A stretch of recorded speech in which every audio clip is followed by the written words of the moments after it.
What's up, YouTube? Well rested Piper here.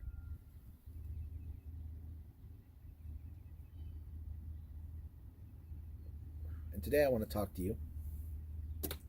And it's the same day. I'm smoking my Friday Savinelli Peter Stokkebye Luxury Bullseye Flake.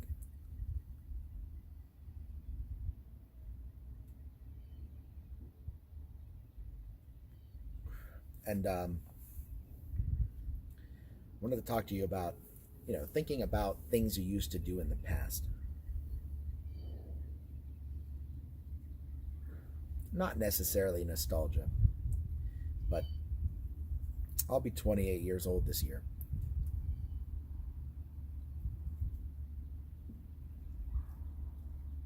Which in the grand scheme of things isn't very old. But I've been thinking back to things that I used to do all the time that have just slipped away.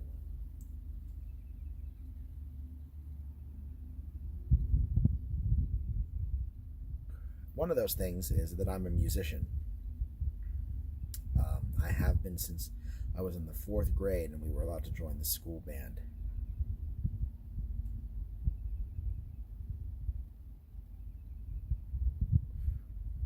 I play the alto saxophone. I also play the baritone saxophone, and the tenor saxophone, and the soprano saxophone.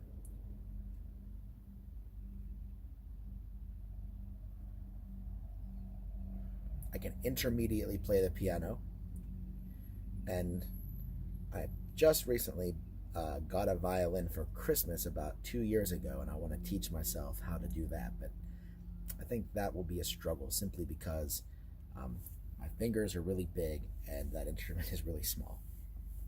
But that's not discouraging myself. I will try. But it made me think that I used to play music all the time and how important music has been and always will be to me. Not just as a musician, but as a consumer as well. I can listen to music and really feel specific emotions while doing so. Like a sad song will really hit me and make me sad.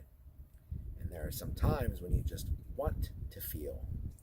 And I found that for me, music is a great way to do so. But then it makes me think back when I was doing this, even as a small child, up into my adolescence and early adulthood, how much that helped me get over some of the things that I was going through when I was in a darker time, when I was a teenager and things like that. I was, I don't remember if we've talked about this or not, but we'll talk about it again real quick. I was severely depressed and um, had a lot of suicidal thoughts and tendencies when I was, you know, between 15 and 20 years old. And I couldn't tell you why. It's just how it went. And I found that my band director in the high school that I attended really let me um, express myself through music, which is great. And it helped me a lot. I mean, so did therapy, but having an outlet that was healthy instead of hurting myself, I think was really important.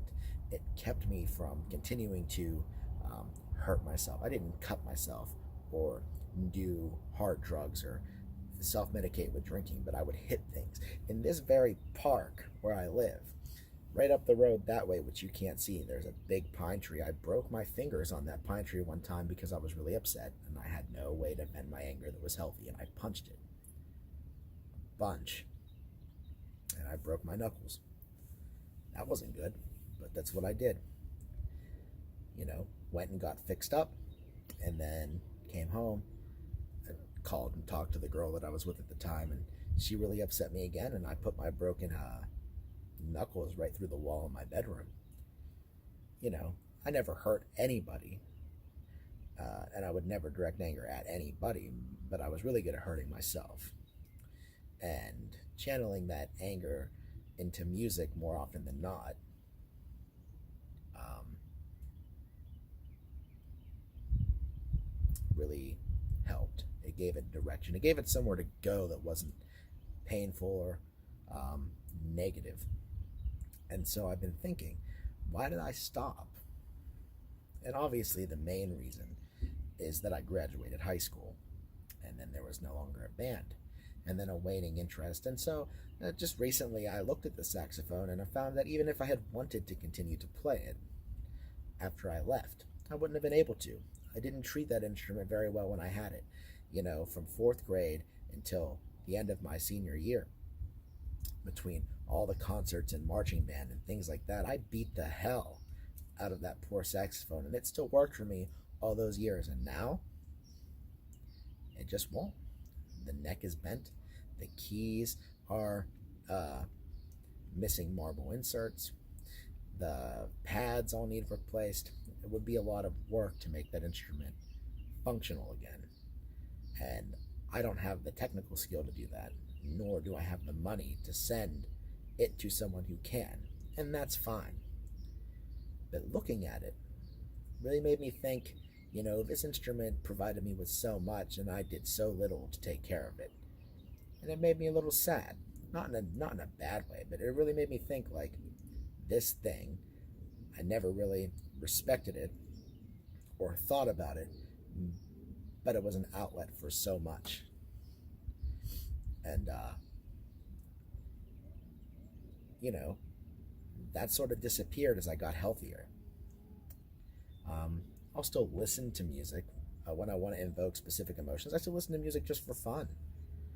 But I haven't properly played music in almost 10 years, and that really hit me today. Almost 10 years.